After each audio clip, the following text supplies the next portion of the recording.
ରାଜ୍ୟରେ ସକ୍ରିୟ ଲଘୁଚାପ ପ୍ରଭାବରେ ବର୍ଷାର ପ୍ରକୋପ ବଢ଼ିଛି।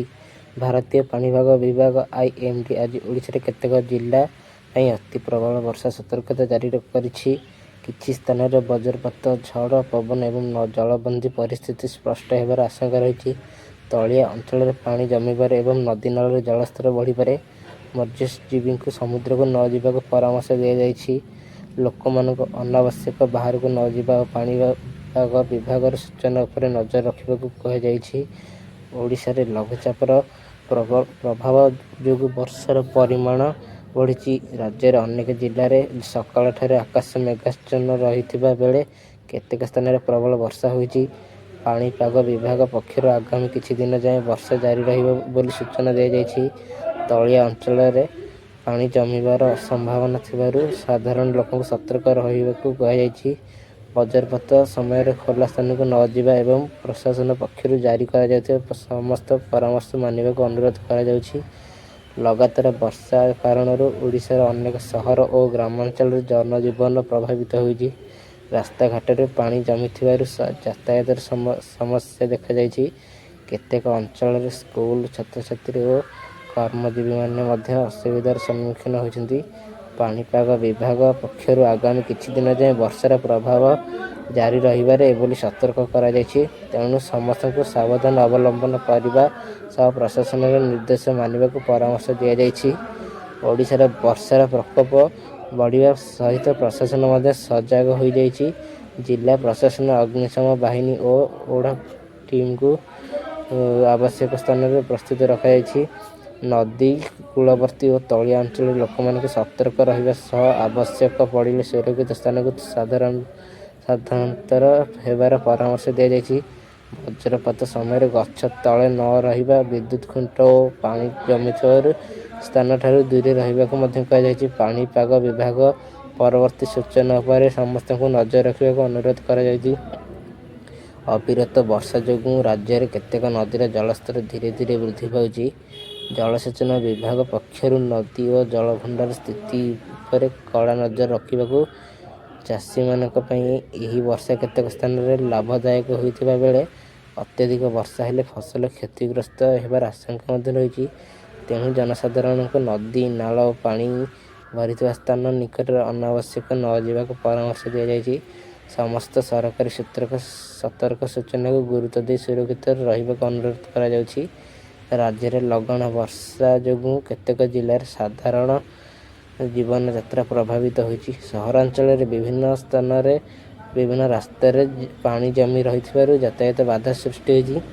ପ୍ରଶାସନ ପକ୍ଷରୁ ଜଳ ନିଷ୍କାସନ ବ୍ୟବସ୍ଥାକୁ ସୁଧାରିବା ସହ ଆବଶ୍ୟକ ସ୍ଥାନରେ ଉଦ୍ଧାରକାରୀ ଟିମ୍‌କୁ ପ୍ରସ୍ତୁତ ରଖାଯାଇଛି।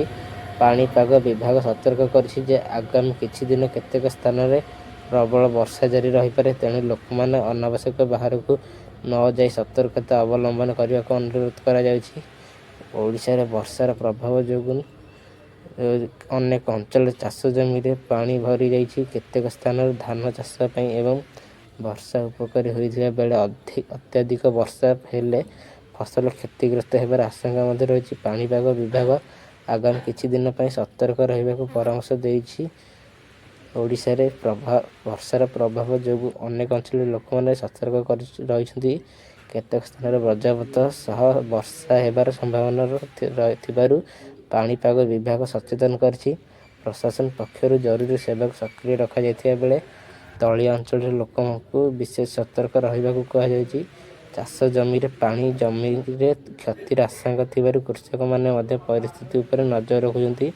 ଆଗାମୀ ଦିନରେ ବର୍ଷାର ପରିସ୍ଥିତି ଦେଖି ପ୍ରଶାସନ ପକ୍ଷରୁ ଆବଶ୍ୟକ ପଦକ୍ଷେପ ନିଆଯିବ ବୋଲି ସୂଚନା ମିଳିଛି। ରାଜ୍ୟରେ ଜାରି ରହିଥିବା ବର୍ଷା ଯୋଗୁଁ କେତେକ ସ୍ଥାନରେ ଛୋଟ ନଦୀ ଓ ନାଳଗୁଡ଼ିକର ଜଳସ୍ତର ବୃଦ୍ଧି ପାଇଛି। ତଳିଆ ଅଞ୍ଚଳରେ ପାଣି ଜମିବାରୁ ଲୋକମାନେ ଦୈନନ୍ଦିନ କାମରେ ଅସୁବିଧାର ସମ୍ମୁଖୀନ ହେଉଛନ୍ତି। ପାଣିପାଗ ବିଭାଗ ଆଗାମୀ କିଛି ଦିନ ପର୍ଯ୍ୟନ୍ତ କେତେକ ଜିଲ୍ଲାରେ ପ୍ରବଳ ବର୍ଷାର ସମ୍ଭାବନା ଥିବା ନେଇ ସତର୍କତା ଜାରି କରିଛି। ପ୍ରଶାସନ ପକ୍ଷରୁ ନଦୀ କୂଳବର୍ତ୍ତୀ ଅଞ୍ଚଳରେ କେତେକ ବିଶେଷ ନଜର ରଖାଯାଇଛି। ସମସ୍ତଙ୍କୁ ବଜ୍ରପାତ ସମୟରେ ସୁରକ୍ଷିତ ସ୍ଥାନରେ ରହିବା ଏବଂ ସରକାରୀ ସୂଚନାକୁ ଅନୁସରଣ କରିବା ଅନୁରୋଧ କରାଯାଉଛି। ରାଜ୍ୟରେ ଲଘୁଚାପର ପ୍ରଭାବ ବର୍ଷା ଜାରି ରହିଥିବାରୁ ବର୍ଷାର ପରିମାଣ ଆହୁରି ବଢ଼ିବାର ସମ୍ଭାବନା ରହିଛି। ପାଣିପାଗ ବିଭାଗ ପକ୍ଷରୁ କେତେକ ଜିଲ୍ଲା ପାଇଁ ପ୍ରବଳ ବର୍ଷା ଓ ବଜ୍ରପାତ ସତର୍କତା ଜାରି କରାଯାଇଛି। ସହର ଓ ଗ୍ରାମାଞ୍ଚଳରେ ପାଣି ଜମିବା ସହ ଯାତାୟାତ ପ୍ରଭାବିତ ହୋଇଥିବାର ବୋଲି ଆଶଙ୍କା କରାଯାଉଛି। ଓଡ଼ିଶାରେ ଜାରି ରହିଥିବା ବର୍ଷାକୁ ନେଇ ପାଣିପାଗ ବିଭାଗ ଲୋକମାନଙ୍କୁ ସତର୍କ ରହିବାକୁ ପରାମର୍ଶ ଦେଇଛି। କେତେକ ଜିଲ୍ଲାରେ ପ୍ରବଳ ବର୍ଷା ସହ ବଜ୍ରପାତ ଘଣ୍ଟା ପ୍ରତି 30ରୁ 40 କିଲୋମିଟର ବେଗରେ ପବନ ବହିପାରେ ବୋଲି ଆଶଙ୍କା କରାଯାଇଛି। ତଳିଆ ଅଞ୍ଚଳରେ ପାଣି ଜମିବା, ରାସ୍ତାଘାଟରେ ଯାତାୟାତ ବାଧାପ୍ରାପ୍ତ ହେବା ଓ କେତେକ ସ୍ଥାନରେ ଗଛ ଉପୁଡ଼ି ପଡ଼ିବାର ସମ୍ଭାବନା ରହିଛି। ପ୍ରଶାସନ ପକ୍ଷରୁ ଜରୁରୀ ସେବା ଦଳକୁ ସଜାଗ ହୋଇଥିବାରେ ରଖାଯାଇଥିବା ବେଳେ ସାଧାରଣ ଲୋକଙ୍କୁ ଅନାବଶ୍ୟକ ଯାତ୍ରା ଏଡ଼ାଇ ସୁରକ୍ଷିତ ସ୍ଥାନରେ ରହିବାକୁ ଅନୁରୋଧ କରାଯାଉଛି। ଅବିରତ ବର୍ଷା ଯୋଗୁଁ ଓଡ଼ିଶାର ବିଭିନ୍ନ ଜିଲ୍ଲାରେ ଜନଜୀବନ ପ୍ରଭାବିତ ହୋଇଛି।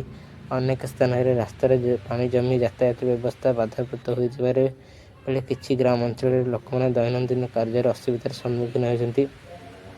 ପାଣିପାଗ ବିଭାଗ ଆଗାମୀ କିଛି ଦିନ ପର୍ଯ୍ୟନ୍ତ କେତେକ ଅଞ୍ଚଳରେ ପ୍ରବଳ ବର୍ଷା ଜାରି ରହିପାରେ ବୋଲି ସୂଚନା ଦେଇଛି। ତେଣୁ ନଦୀ, ନାଳ ଓ ଜଳାଶୟ ନିକଟକୁ ଅନାବଶ୍ୟକ ନ ଯିବା ପାଇଁ ବଜ୍ରପାତ ସମୟରେ ସୁରକ୍ଷିତ ସ୍ଥାନରେ ରହିବାକୁ ପ୍ରଶାସନ ପକ୍ଷରୁ ପରାମର୍ଶ ଦିଆଯାଇଛି। ରାଜ୍ୟରେ ବର୍ଷାର ପ୍ରଭାବକୁ ଦୃଷ୍ଟିରେ ରଖି ଜିଲ୍ଲା ପ୍ରଶାସନ ଓ ବିପର୍ଯ୍ୟୟ ପରିଚାଳନା ବିଭାଗ ସତର୍କ ଅବସ୍ଥାରେ ରହିଛନ୍ତି। କେତେକ ସ୍ଥାନରେ ପାଣି ଜମିବା କିମ୍ବା ଜଳବନ୍ଦୀ ପରିସ୍ଥିତି ସୃଷ୍ଟି ହୋଇପାରେ, ସେଠାରେ ଉଦ୍ଧାରକାରୀ ଦଳକୁ ପ୍ରସ୍ତୁତ ରଖାଯାଇଛି। ବଜ୍ରପାତ ସମୟରେ ମୋବାଇଲ ବ୍ୟବହାର କମ୍ କରିବା, ଗଛ ତଳେ ନ ବସିବା ଏବଂ ବିଦ୍ୟୁତ୍ ଖୁଣ୍ଟ ନିକଟକୁ ନ ଯିବା ପାଇଁ ଅନୁରୋଧ କରାଯାଇଛି। ସମସ୍ତେ ପାଣିପାଗ ବିଭାଗର ନୂଆ ସୂଚନା ଉପରେ ନଜର ରଖି ସତର୍କତା ସହ ଦୈନନ୍ଦିନ କାର୍ଯ୍ୟ ପରାମର୍ଶ ଦିଆଯାଇଛି। ଓଡ଼ିଶାରେ ବର୍ଷାର ପ୍ରଭାବ ଆଗାମୀ କିଛି ଦିନ ଯାଏଁ ଜାରି ରହିବାର ସମ୍ଭାବନା ଥିବାରୁ ପାଣିପାଗ ବିଭାଗ ପକ୍ଷରୁ ଲୋକମାନଙ୍କୁ ସତର୍କ ରହିବାକୁ ପରାମର୍ଶ ଦିଆଯାଇଛି। କେତେକ ସ୍ଥାନରେ ପ୍ରବଳ ବର୍ଷା ସହ ବଜ୍ରପାତ ଓ ଝଡ଼ ପବନ ବହିପାରେ ବୋଲି ଆକଳନ କରାଯାଇଛି। ସହର ଅଞ୍ଚଳରେ ଜଳ ନିଷ୍କାସନ ବ୍ୟବସ୍ଥାକୁ ସକ୍ରିୟ କରାଯାଇଥିବା ବେଳେ ଗ୍ରାମାଞ୍ଚଳରେ ମଧ୍ୟ ପ୍ରଶାସନ ପରିସ୍ଥିତି ଉପରେ କଡ଼ା ନଜର ରଖିଛି। ନଦୀ ଓ ନାଳ ନିକଟକୁ ଅନାବଶ୍ୟକ ନ ଯିବା ସହ ପାଣିପାଗ ବିଭାଗର ସତର୍କ ସୂଚନାକୁ ଅନୁସରଣ କରି ସୁରକ୍ଷିତ ରହିବାକୁ ସମସ୍ତଙ୍କୁ ଅନୁରୋଧ କରାଯାଉଛି। ଅବିରତ ବର୍ଷାକୁ ନେଇ ରାଜ୍ୟରେ ବିଭିନ୍ନ ଜିଲ୍ଲାରେ ପ୍ରଶାସନ ସତର୍କତାମୂଳକ ପଦକ୍ଷେପ ନେଇଛି। ଜଳବନ୍ଦୀ ହେବାର ଆଶଙ୍କା ଥିବା ଅଞ୍ଚଳଗୁଡ଼ିକୁ ନିୟମିତ ନଜର ରଖାଯାଉଛି। ପାଣିପାଗ ବିଭାଗ କହିଛି ଯେ କେତେକ ସ୍ଥାନରେ ପ୍ରବଳ ବର୍ଷା ସହ ବଜ୍ରପାତ ହୋଇପାରେ, ତେଣୁ ଅନାବଶ୍ୟକ ଯାତ୍ରା ଏଡ଼ାଇବା, ନଦୀ ଓ ନାଳ ନିକଟକୁ ନ ଯିବା ଏବଂ ବଜ୍ରପାତ ସମୟରେ ସୁରକ୍ଷିତ ସ୍ଥାନରେ ରହିବାକୁ ସାଧାରଣ ଲୋକଙ୍କୁ ପରାମର୍ଶ ଦିଆଯାଇଛି। ପରିସ୍ଥିତି ଉପରେ ସରକାର ଓ ଜିଲ୍ଲା ପ୍ରଶାସନ ନିରନ୍ତର ନଜର ରଖିଛନ୍ତି। ଓଡ଼ିଶାରେ ବର୍ଷାର ପ୍ରଭାବ ପାଇଁ ଜାରି ରଖିବାକୁ ଅନେକ ସ୍ଥାନରେ ଲୋକମାନଙ୍କ ସତର୍କତା ସହ ଦୈନନ୍ଦିନ କାର୍ଯ୍ୟ କରୁଛନ୍ତି।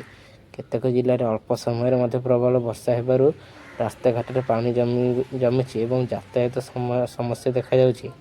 ପାଣିପାଗ ବିଭାଗ ଆଗାମୀ ଦିନରେ ମଧ୍ୟ କେତେକ ଅଞ୍ଚଳରେ ବର୍ଷା ଜାରି ରହିପାରେ ବୋଲି ସୂଚନା ଦେଇଛି। ବଜ୍ରପାତ ସମୟରେ ଖୋଲା ସ୍ଥାନକୁ ନ ଯିବା, ଗଛ ତଳେ ଆଶ୍ରୟ ନ ନେବା ଏବଂ ପ୍ରଶାସନ ପକ୍ଷରୁ ଜାରି ହେଉଥିବା ସମସ୍ତ ସତର୍କ ସୂଚନାକୁ ପାଳନ କରିବାକୁ ସମସ୍ତଙ୍କୁ ଅନୁରୋଧ କରାଯାଉଛି। ଏତିକି କହି ଜୟ ଜଗନ୍ନାଥ।